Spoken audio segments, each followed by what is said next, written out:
right. Hello, welcome to the Working Title Podcast. We're going to be continuing our Bloody Christmas series all through December, where we talk about a different Quentin Tarantino movie from beginning to end. Well, directorially, I guess. Today we're going to be talking about the Inglorious Bastards. I believe that's the title. His World War II one, where he takes a look at a different part of history, the way it could have been, possibly. Yeah. It would have been cool if it happened that way. Yeah, it would have been really cool. Yeah. But my name is Seamus McMahon. You're listening to the Working Title Podcast, where we're always working on something. So there's no reason to give it one single name. Yeah. Today, Why? I'm joined by Joshua Powers. Yo. How you doing, bud? Doing great, bro. Oh, that was trash. But let's keep going. So, Inglorious Bastards. Inglorious Bastards. Really good movie. Set in World War II. Very interesting beginning part. Very interesting story where it's about a couple different things, like two different stories connecting at the end. One story is a Jewish girl evades some Nazi hunters, Nazi Jewish hunters. In one of the greatest opening scenes of all time. It really is. Like, it's so good. So poignant and good. It's, oh my God, one of the best. Yes. But she ends up, talking to some Nazi dude, Nazi war hero. Yeah, Nazi war hero who's some sniper who shot like 250 I think it was allied. 300 something. 300, sniped him, and then he's so fucking infatuated with her that he wants to show their new propaganda movie at her theater. Yeah. He's trying to get in her pants. Yeah.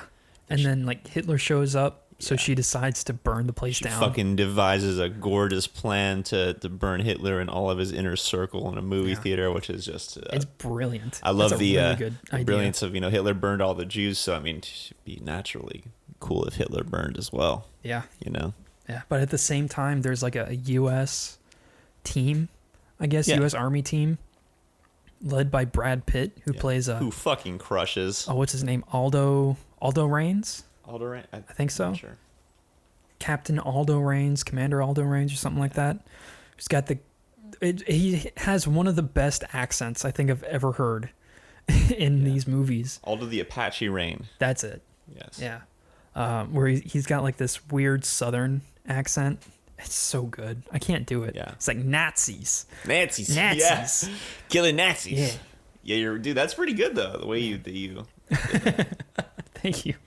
I really like the Bear Jew. He's got this guy that's along with him, Eli Roth. Isn't that guy a big time director, Eli Roth? I think so now. Yeah. He's an okay actor. Yeah. Yeah. He's good in this movie. Yeah. He's in Death Proof as well. Very, very small part in that movie, but in this one, he's got a pretty big part. Plays the Bear Jew. The Bear Jew. I love him. Destroys that one dude's head with a bat, and then just at the end, just gunning down all those Nazis. It's so good it's just such a great piece of cinema, but also it's like it kind of satisfies this hidden desire that we all kind of have in us. Anybody that is not a racist, right?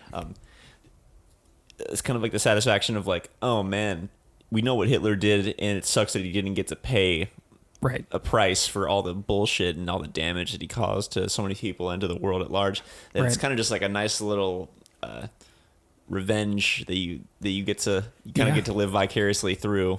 It's really interesting to see that. Yeah. It's cool that he took it in that direction. Yeah. Like what would history be like? Yeah.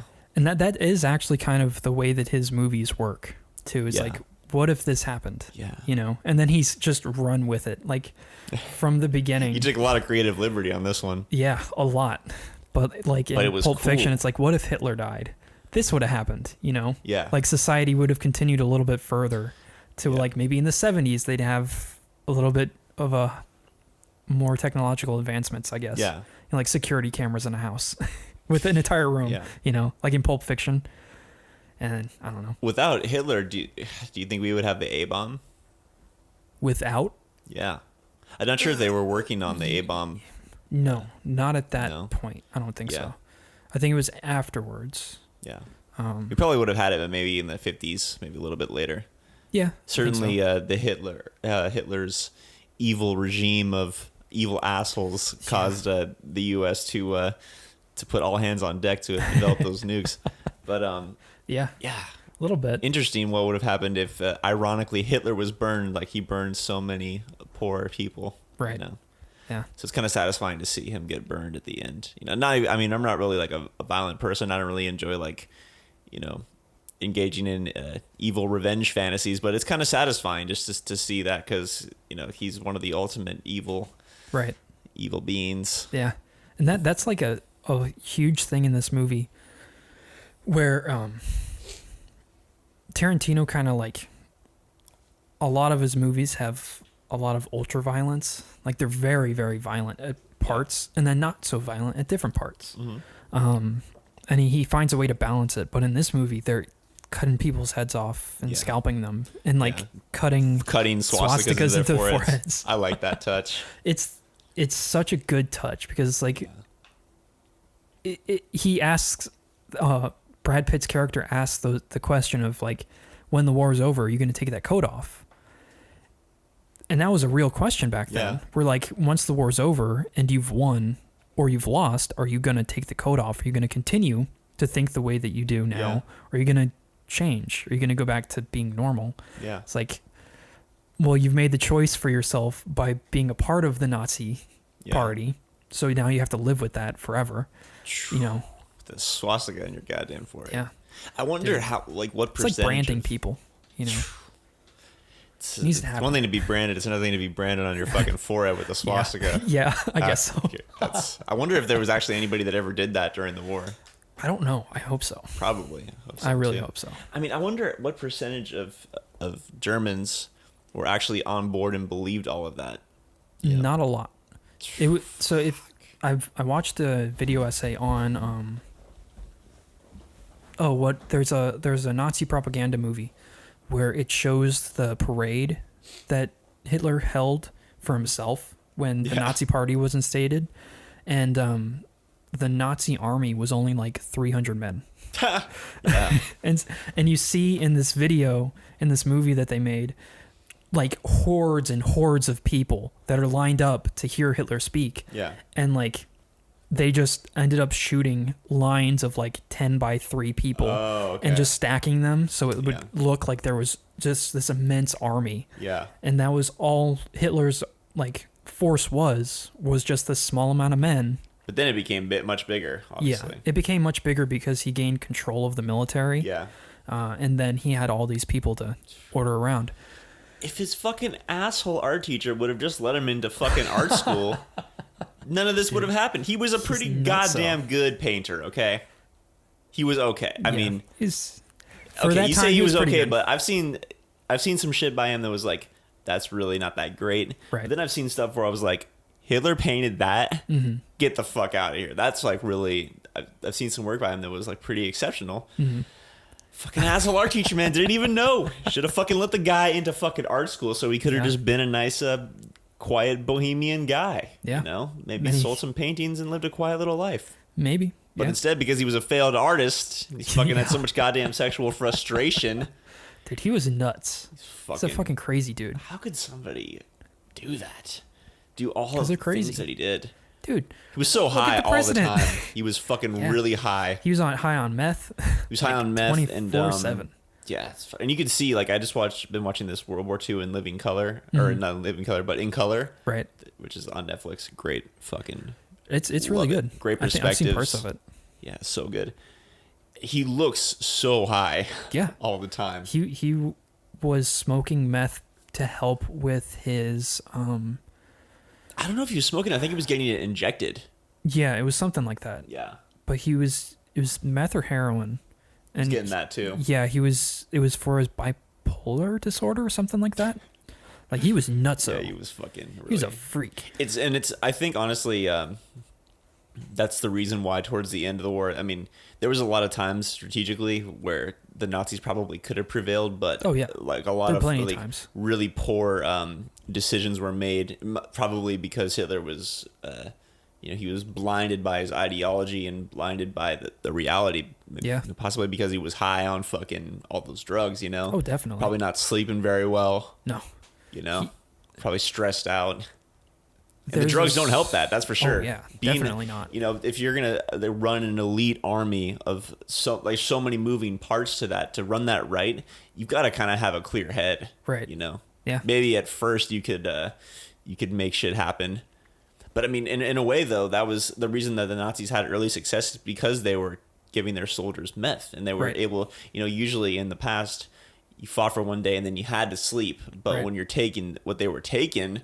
And you could do a campaign for 3 whole days without sleeping, and you're competing against somebody who's sleeping. Right. You're gonna win. You're gonna make some early gains, and that was like what started the whole momentum. But anyway, it really did. Yeah, man, history's fucked up, and there's some fucked up shit that happened during World War II. Fucking fucked up, bro. Yeah. But yeah, this movie cost $70 million to make. Really? It made $321.5 million at the box office. That's really good, man. That's really good. Pretty. Man, it's pretty good. That's really good. Surprising. And this one, just like every Quentin Tarantino movie, has just a star-studded cast. Yeah, it's jam. Oh my god, from Brad Pitt to the German dude. Oh, I can't remember his name. Yeah, he's got Brad Pitt. He's in Django Unchained. And James Bond. He plays Blofeld, he's so good. Mike Myers is in this briefly. He is. Yeah. He does really good as that general, that British general. Yeah. Man.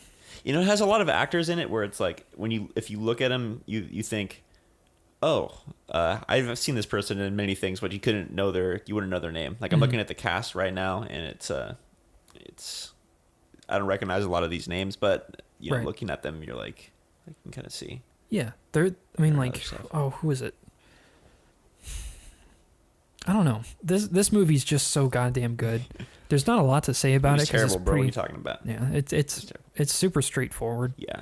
It's just I don't know. It's an action movie, kind of, with some kind of like spy thriller bits to it. And it's really gory. It's probably the goriest of all of them. Yeah. Especially towards the end. You say that about every single one. Have I? I don't think I have. I've said the opposite, where it's like, no, this one's not really all that gory compared to the other ones. Yeah. But this one's definitely like the goriest, because again, they're like cutting people's scalping people, and at the end where they're burning down the theater, they're just with MP40s just mowing down people in the theater. Oh my god! Well, the flames are overtaking everybody. And then their legs blow off because, of course, you know, if you're going in to kill a bunch of Nazis in a movie theater, you're going to strap bombs to your leg. Yeah. That makes complete sense. And then they explode, you know. Fucking. Actually, the coolest fucking scene is right there at the end with Eli Roth and the other dude, where they're in the bathroom. They're already in the theater, and they leave and go into the bathroom to, like, prepare to kill Hitler. Yeah. And then just get out, blow everything up and get out of there. And they show off those like guns that they have attached to their wrists. Do you remember that? Yeah. They like load them, and it's one single shot, and then they walk out like waiters with a towel over top of it. Yeah. And they walk up to the guards that are guarding Hitler, and they're like, "Oh, water!" And then they punch the dude in the head, and it activates a lever that shoots the bullet out straight into the head. It's so fucking cool. It's beautiful. Oh, it's my favorite scene. Gorgeous. I also like the scene. It's a little bit earlier in the movie, but they're sitting at the bar. Yes. The underground bar. And underground bar, and there's this whole, they're playing a game, and there's this whole tense moment where the Nazis are talking shit, and the couple of the Americans, I think. Yeah, Americans and British, yeah. They're fucking kind of like, we're gonna fuck this guy up here. Yeah, then it just turns into a fucking bloodbath. Yeah, because he what's his face, didn't hold up the right number 3. Yeah. He did it the British way, not the German way. Yeah. Or something like that. Something small, man. Some small little detail. Yeah. Which, it makes sense, especially if you kind of look at the way that Germans are. They're very particular about their own history and the way that people perceive them. So they definitely pay attention a lot to the way people talk when you're talking to them. Yeah. So that's like super. They don't like to talk about Nazis anymore, bro. They don't go to Germany and talk about it, bro. They're not gonna dig it. They're apologists. Not apologists. They live with the history. Just go, yeah, that happened. We're not like that anymore. Yeah. Which is good. They're actually a very successful country and a good country now. You know? Yeah, really. I mean, they're really able to turn it around after that. But you know? Yeah, a lot. Yeah, man. But this movie. So, what would you give it out of 1 to 10? 1 to 10. I don't know. This one gets a 9. 9? No, wait. Yeah, it gets a 9. Mm-hmm. I think I like this one a lot. The music is really good. The acting is really good. Brad Pitt does a really good job. Mm-hmm. Shoshana, whatever her... Shoshana. Yeah, she did a really good job. I can't remember the dude's name. It's fucking hard to recall these names here. Hans, the Jew hunter dude. He was really good. The Jew hunter or the bear Jew? The Jew hunter. He's German. I can't remember his name. Christoph Waltz. That's it. Yeah. I'm good. Yeah, I can remember his name now. He's fucking phenomenal. I love Christoph Waltz so much.